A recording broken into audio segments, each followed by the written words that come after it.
have sex, mice have orgasms. They do what we do. Yeah, and they're willing to be tested too. Well, they don't get to say no. I've never heard one complain, to be honest with you. And so this brings up some things so people always joke about how young men come really fast. Right? Well, that's for a lot of different reasons and, being nervous, it being new and all that. But part of the reason is actually not just these Krauss endings, but all the different endings in your skin. From about 20, as you age, you lose about 1% of them every year. So you get less and less sensitive in your skin as you get older. Why? Yeah, well, we don't really know why. That's a good question why, but this seems to happen. It happens in humans. It happens in other critters.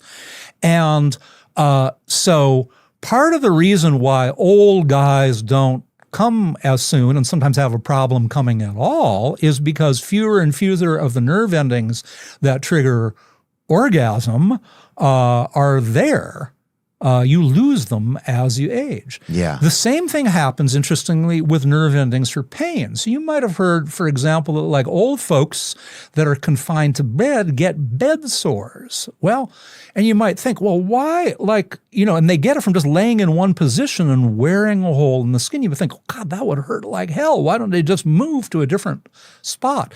And the reason is as you get older, you not only lose the sexy nerve endings and the fine touch nerve endings, you lose the pain nerve endings too. They don't feel it. They don't feel it. Wow.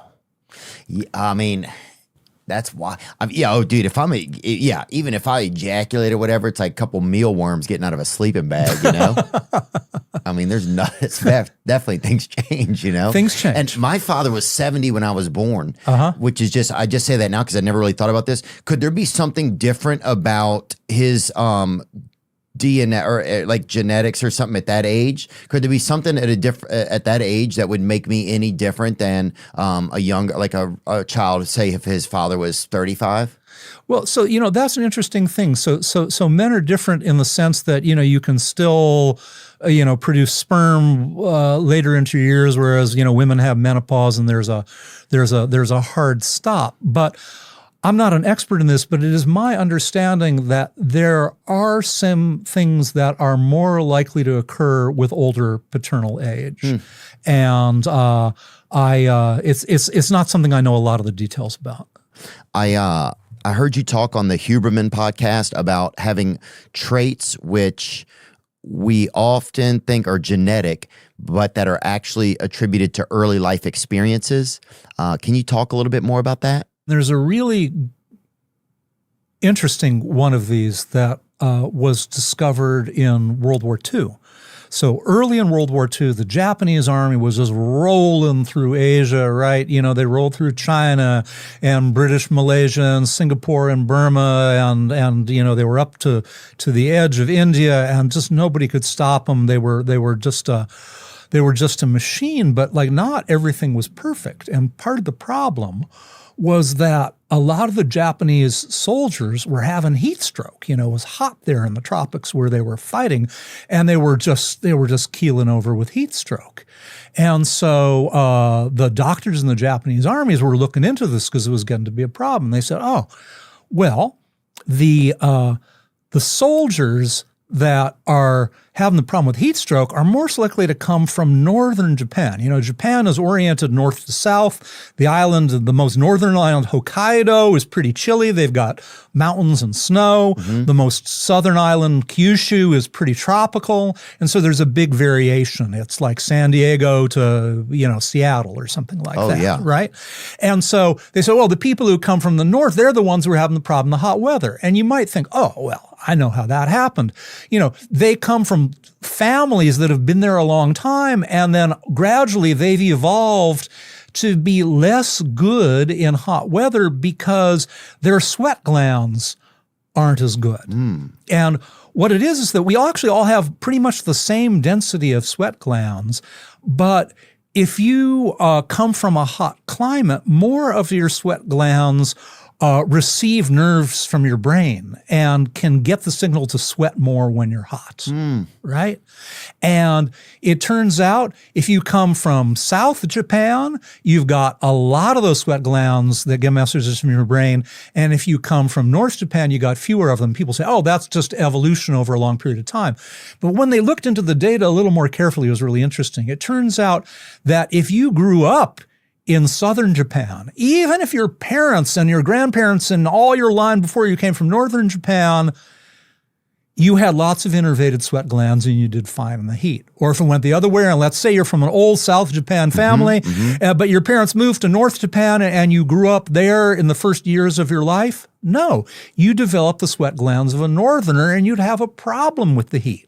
So it's something that you would think, oh, that's a genetic thing. Like, that got selected for by evolution over many generations. But actually, it's a developmental thing. It is something that is imprinted upon you in the first years of life and then stays with you through your whole life. What are some things that parents could best do to set their children up for neurobiological success? Does that make any sense? Yeah, the best thing you can do to set your children up for neurobiological success is to pay attention to them, to give them your own attention, to read with them, to play with them, to have game night, to go hiking, to do sports together, to do the normal stuff. There is no replacement for parental attention. It is the absolute number one best thing you can do for your kids. Now, I'm assuming that you're not in a situation where you're starving and, they're basically okay. They have food, they have medicine, they got shelter, right? Yeah. If you're in that situation and you're asking what you can do for your kids, it's like, it's your attention. You can't buy them fancy software and then put your own nose in your phone and not pay attention to them. The biggest thing is the habit of reading. Right? And the kids model your own behavior. If you read books, they're going to read books. Oh, yeah. If you're curious, they're going to be curious. If you play sports and exercise and engage with the world, then they will. So those are the things you can do. It's not like some special thing to feed them for lunch or some special, game to buy to put on their phone or their laptop. Yeah. Yeah. Yeah, that's interesting. What's something that you think you inherited from, learned inherited? Is that possible to have? A learned trait maybe that you got from one of your parents early that you never thought you would have gotten? Is there anything like that kind of showed up for you? Well, I would say the things I got from my parents are pretty, there's a lot of things my parents did that benefited me a lot. And I think the main thing is that they gave me a lot of attention. I had a really weird family. Yeah? Really weird family, maybe even weirder than yours, right? Okay. So my parents met when they were young, and they got divorced within a year. And then they met in Chicago. My mom moved to New York. My dad moved to L.A. After a couple of years, my dad said, let's try again. He must have been really convincing because my mom moved to L.A. They got married a second time. They got divorced a second time. But they were so hot for each other, they couldn't keep their hands off each other. And I was conceived in a hot pillow joint on Sepulveda Boulevard in L.A. Yeah. Right, yeah. We would drive by, and my mom would say, that's the place. Like, oh, jeez, thanks, Mom. That's embarrassing. Yeah. Here's your spot, room 212. Exactly. There was a magic fingers attachment on the bed, as I remember, she would say. And so... I grew up a child of divorce, but my parents never divorced they were already divorced. That's hilarious. So there was no divorce trauma. Yeah. Right? That's just the way things always were. And my dad was around. I lived with my mom, but I saw my dad every weekend and every Wednesday night from dinner from where I could remember till the day I went away to go to college. And so it was a weird way to grow up, but it was a great way to grow up because I had great parents and they gave me a lot of attention. But an example of something, my dad was a psychiatrist, an old-fashioned talking cure psychoanalyst. Lie on the couch, tell me about your dreams, tell me what you're thinking, kind of shrink, right?